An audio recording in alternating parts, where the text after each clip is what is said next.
దివంగత మాజీ ముఖ్యమంత్రి రాజశేఖర రెడ్డిని ఆదర్శంగా తీసుకుని రాష్ట్రంలో కాంగ్రెస్ పాలన కొనసాగుతుందని వి హనుమంతరావు అన్నారు. వైఎస్ఆర్ జయంతి వేడుకలకు వెళ్లకపోవడం బాధగా ఉన్నా ఆయన స్ఫూర్తితో ప్రజాపాలన కొనసాగుతున్నందుకు ఆనందంగా ఉందన్నారు. ఇచ్చిన హామీలను రైతు రుణమాఫీ, రైతు భరోసాను ఆగస్టు 15 లోపు తమ ప్రభుత్వం ఖచ్చితంగా అమలు చేసి తీరుతుందని చెప్తున్న హనుమంతరావుతో మా ప్రతినిధి Rambabu face to face. Congress పార్టీకి లాయలిస్ట్గా ఉన్నటువంటి హనుమంతరావు గారు మనతో ఉన్నారు. వారు ఈరోజు జయంతి వేడుకలకు విజయవాడకు వెళ్తారని చెప్పేసి భావించినా కానీ విజయవాడకు వెళ్ళలేదు. ఇటు రాజశేఖర్ రెడ్డి జయంతి వేడుకలలో పాల్గొంటారని భావించినటువంటి హనుమంతరావు గారు మనతో ఉన్నారు. సార్ చెప్పండి, విజయవాడకు ఎందుకు వెళ్ళలేదు? మీరు పోతారని చెప్పి భావించిన మీరే అందరినీ తయారు చేశారు, మీరు ఎందుకు వెళ్ళలేకపోయారు? నేను అందరినీ తయారు చేయడం వరకే నా డ్యూటీ. తర్వాత వాళ్ళలో మార్పు వస్తే నేనేం చేస్తానండి. రాజశేఖర్ రెడ్డికి 30 మంది ఎంపీలు వ్యతిరేకం చేసిండు. ఈయన చెయ్యొద్దు, ఇలా బ్యాడ్ రికార్డు ఉంది అని ఇందిరాగాంధీకే లెటర్ పెట్టిండ్రు సంతకాలు చేసి. ఆ సమయంలో రాజశేఖర్ నాకు మంచి మిత్రుడు, చిరకాల పరిచయం ఉన్నది. యూత్ కాంగ్రెస్ ఆయన డాక్టర్గా ఉన్నప్పటి నుంచి పరిచయం. ఆయనకు మాట ఇచ్చిన, హనుమంతన్న నన్ను ఎట్లన్నా పిసిసి చేయాలన్నాడు. 10 అబద్ధాలు చెప్పి పెళ్లి చేస్తాం కదా, అట్లనే నేను కూడా రాజీవ్ గాంధీకి ఒప్పించిన.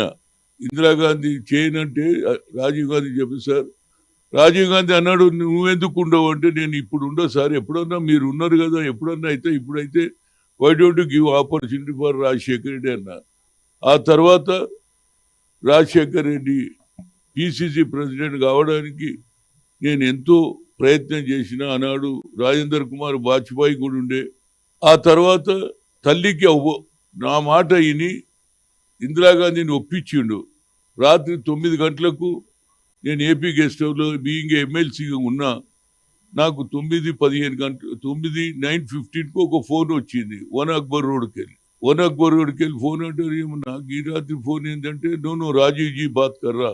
రాజీవ్జీ ఏ Hanuman, I made your friend became PCC president, you are happy అన్న. అప్పుడు నేను థ్యాంక్ యూ వెరీ మచ్ అన్న. ఆ తర్వాత వాళ్ళ తండ్రికి ఫోన్ చేసిన, రాజారెడ్డికి, అదే రోజు రాత్రికి. ఆయన ఏమన్నాడు తెలుసా, హనుమంతరావు నువ్వు దమ్మున్నోని వీరాబాయి, నువ్వు కడపలో పుట్టేది అంటే దమ్మున్నోడు హైదరాబాద్లో కూడా పుడతాడని చెప్పిన. That is my character. ఇక పిలవకుండా నేనేం చేస్తానండి.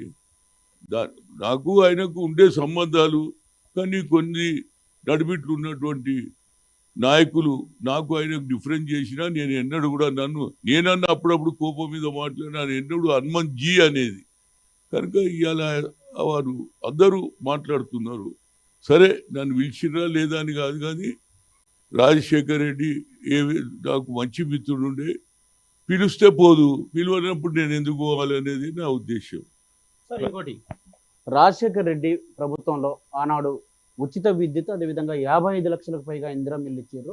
అలాంటి యొక్క పనులను, మంచి పనులను ప్రస్తుతం ఉన్నటువంటి ఈ ప్రభుత్వం కూడా కొనసాగిస్తుందా? దానికి సంబంధించినటువంటి మీరు ఏమన్నా సూచనలు చేయదలుచుకున్నారు? ఆయన ఉన్నాడు కదండి, రేవంత్ రెడ్డి ఉన్నాడు, బట్టి విక్రమార్క ఉన్నాడు. బట్టి విక్రమార్క ట్రూ రాజశేఖర్ రెడ్డి ధోతి కట్టుకుంటున్నాడు. ఆయన లెక్కనే అన్ని నడుస్తుండు. కాబట్టి ఆయన ఆలోచనను నేను ఇంప్లిమెంట్ చేయమని కోరుతా. అంటే ముఖ్యంగా ఇటు రైతు రుణమాఫీకి సంబంధించినటువంటి అంశం కానీ రైతు భరోసాకు సంబంధించినటువంటి అంశంలో రాష్ట్ర ప్రభుత్వం వెంటనే చేస్తామని చెప్పేసి కూడా కొంత కాలయాపన జరిగింది. చూడండి, కాలయాపన అట్లంటే కేసీఆర్ కూడా 10 ఏళ్ళు కాలయాపన చేసాడు మెనీ ఇష్యూస్లో.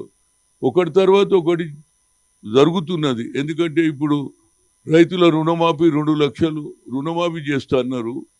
అది కూడా ఇప్పుడు బిఫోర్ ఆగస్ట్ 15 లోపల చేస్తా అంటారు. అంచెలంచెలుగా చేస్తారు. అన్ని మాట ఒకే రోజు ఎట్లయితే అండి. ఇంతమంది ఉద్యోగాలు కావాలంటే దాన్ని నోటిఫికేషన్ వెళ్ళాలి, ఎగ్జామ్ జరగాలి, ఇవన్నీ ఉన్నాయి. అంచెలంచెలుగా 6 డిక్లరేషన్ కూడా చేస్తారని నాకు నమ్మిక ఉంది. కనుక ఏదైతే రాజశేఖర్ రెడ్డి ఆలోచనను ఇంప్లిమెంట్ చేయాలంటే మరి అన్నిటికంటే బాధ్యత.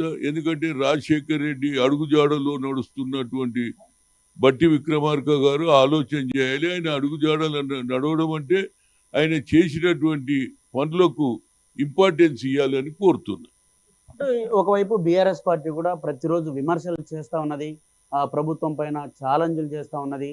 అయినా కానీ ఈ ప్రభుత్వం ఇటు ఒక ఎడ్యుకేషన్ కానీ లేకపోతే రైతాంగం కానీ విద్యార్థులు నిరుద్యోగులందరూ కూడా ఇబ్బందులు పడుతుందని చెప్తాం. చూడండి, వాళ్ళు డెస్పరేట్ ఉన్నారు, వాళ్ళు ఓడిపోయినరు, వాళ్ళ శాసనసభ్యులు కూడా పార్టీ మారుతూ కాంగ్రెస్లో చేరుతున్నారు. ఆ డెస్పరేట్గా ఏదో మాట్లాడుతుంటారు. దాని గురించి నేను కామెంట్ ఎందుకు చేయంటే, దెబ్బతిన్నోడు ఏడుస్తూనే ఉంటాడు.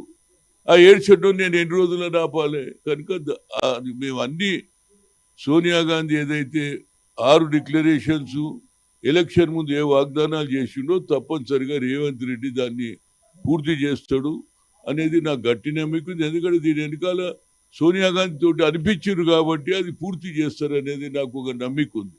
అంటే రాజ్యాంగ విరుద్ధం అని చెప్తా ఉన్నది ఎమ్మెల్యే చేరికలకు సంబంధించి. ఎమ్మెల్యే చేరికలు రాజ్యాంగ విరుద్ధం అని చెప్పేసి బీఆర్ఎస్ అంటా ఉంది. చూడండి, రాజ్యాంగ విరోధమా లేదా వ్యతిరేకమా కాదు, ఇవన్నీ మీరు ఆల్రెడీ మీరు కోర్టుకు పోతున్నారు కదరా భయ్. మరి అది ఏమవుతుందో let them they can see that. But as for Congress which ever announcement has given to the common people we will fulfil అంతవరకు చెప్తా. కానీ వాళ్ళు లేదు అంటున్నారు. రోజు ఏడో అందరి లెక్క నేను మాట్లాడా. రోజు ఏదో మాట్లాడుతుంటే చాలా మంది బాధతోటో లేకుంటే అయ్యో మా ప్రభుత్వం పోయింది, నిన్నటి దానిక మేము ఎంజాయ్ చేసినాం, నిన్నటి దానిక ఫామ్ హౌస్లు ఉంటివి, నిన్నటి దానిక ప్రగతి భవన్లు ఉంటివి, సెక్రటరియట్లు ఉంటివి, అన్నీ పోయిన బాధతోటి చెప్తున్నారు తప్ప దాని మీద నేను కామెంట్ మేము ఇచ్చిన వాగ్దానాలు తప్పనిసరిగా పూర్తి చేస్తామనేది నా ఉద్దేశం. ఎస్, హనుమంతరావు గారు చెప్తారు ఇచ్చినటువంటి వాగ్దానాలను ఖచ్చితంగా అమలు చేసి తీరుతామని చెప్తా ఉన్నారు. అదేవిధంగా రాజ్యాంగ విరుద్ధం అని చెప్పేవాళ్ళు ఆనాడు చేరికలు చేసుకున్నప్పుడు కూడా ఆలోచించాల్సిందని చెప్పి, అదేవిధంగా పిలిస్తే వేడుకలకు పోయేవానని కూడా చెప్తున్నారు. కెమెరామెన్ వంశీతో రాంబాబు, ANN, హైదరాబాద్. ఆడపిల్లలు చదువు